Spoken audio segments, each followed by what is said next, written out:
I don't know if it's possible to remind yourself every time, every day, that a person is like a whole person. Because we are so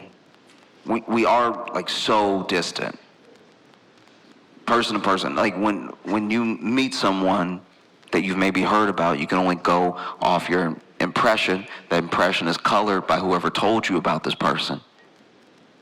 And it's hard to remember. I try to remind myself all the time that, like, we're meeting this person. Nothing nice has been said. But I'm sure they have a dog. I don't know. Like some redeeming quality. You try to approach it like that. And, I fail at it a lot. Sometimes I let, whether it's gossip or just like a preconceived notion, take over. And then you end up being friends with this person. And you feel even worse because you're like, ooh, I judged you so harshly when we met. Some of my best friends, when I met them, hated their guts. I hated because I was just like, oh, just look at his face. One of my best friends from college, when we met, us meeting was me asking him for a pencil. And him going, what? And so I just turned back around. I was like, all right, jerk. Turns out he just didn't hear me.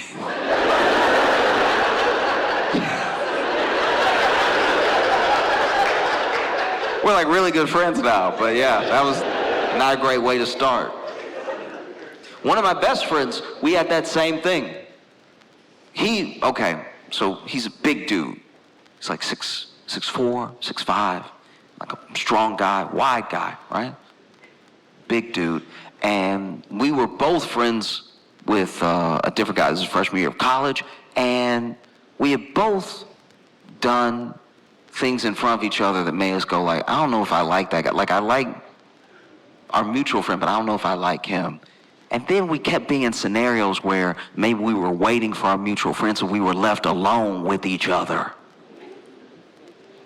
And in my head, maybe it's because of where I come from, and maybe it's because I've never been the biggest guy in the room, but this is a big old dude, and he doesn't seem like he liked me. So in my head, I was like, I just gotta act crazy.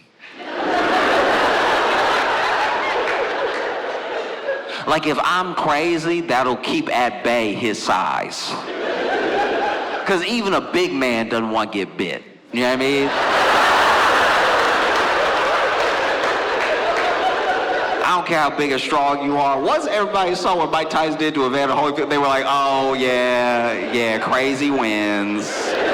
Crazy will always win. I like my whole ear where it is.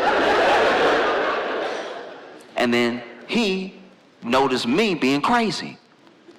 And so he was like, all right, I'm gonna have to flex how big I am. There was one time where we were waiting on our mutual friend because, forgot to mention earlier, our mutual friend was his roommate. So I had to be in their room a bunch before we actually got along. And I don't know, I saw him like eyeing me, and this is a college dorm room. So there's not a lot of space. So I'm like, this big guy's eyeing me. We're both waiting for our friend. So then I didn't know what to do. So I just started singing lyrics to Kanye West's 808 on a Heartbreak. No music. Impromptu. And lyrics I chose were,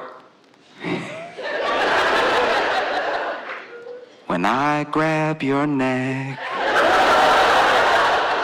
I touch your soul. And I just sang it to the wall, but loud enough for him to hear me. And I would later find out that when I did that, he was like, all right, that's one of the craziest things I've ever seen.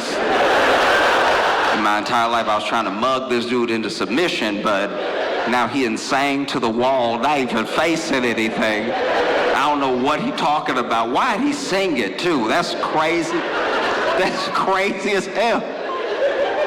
It's so much crazier to sing than it is to scream. Like if you come across somebody on the street and they scream it, you're like, all right, that's regular. If they are singing lyrics you don't know exist yet, because the album had just come out, if they're singing lyrics you don't know exist yet, get away.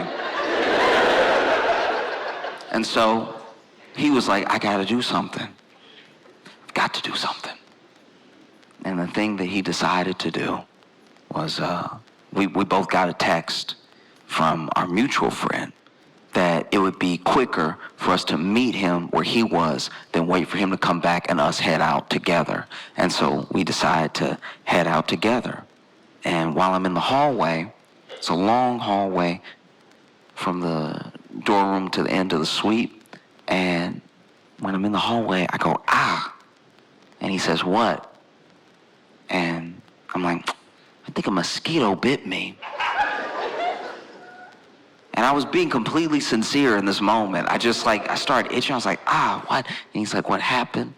I think a mosquito bit me.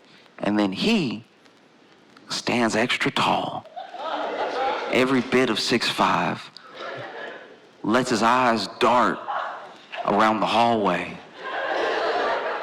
and goes, you hurt my friend! And then he punched the wall as hard as he could.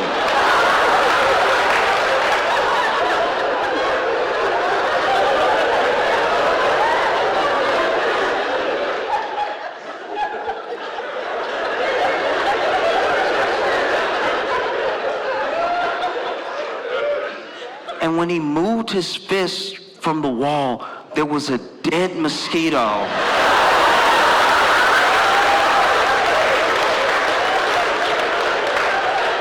And I was like, oh Lord, he big and crazy.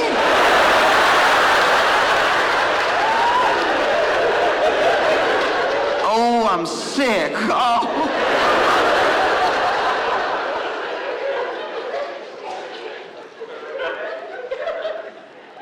And then we became best friends. We became best friends because we got to know each other. We got to know each other, and I got to know him as a whole person. I got to know how cool he was, how sincere he is, that he would do anything for his friends, including that mosquito thing. And he got to know me, and he still liked me. So we became best friends because I got to see like the whole person, you know? And then finally one day I told him about it. I was like, hey, you know, freshman year, because when we were juniors, we became roommates.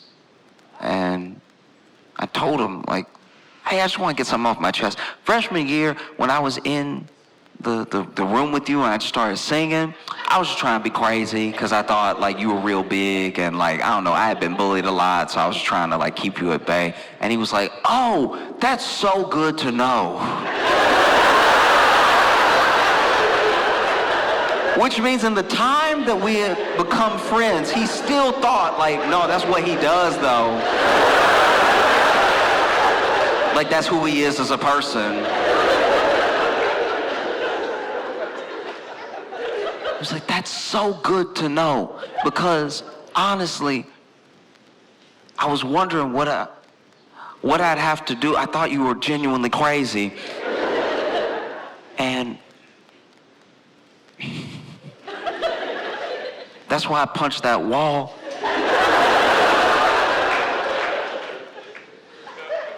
When I moved my hand, I couldn't believe the mosquito had actually...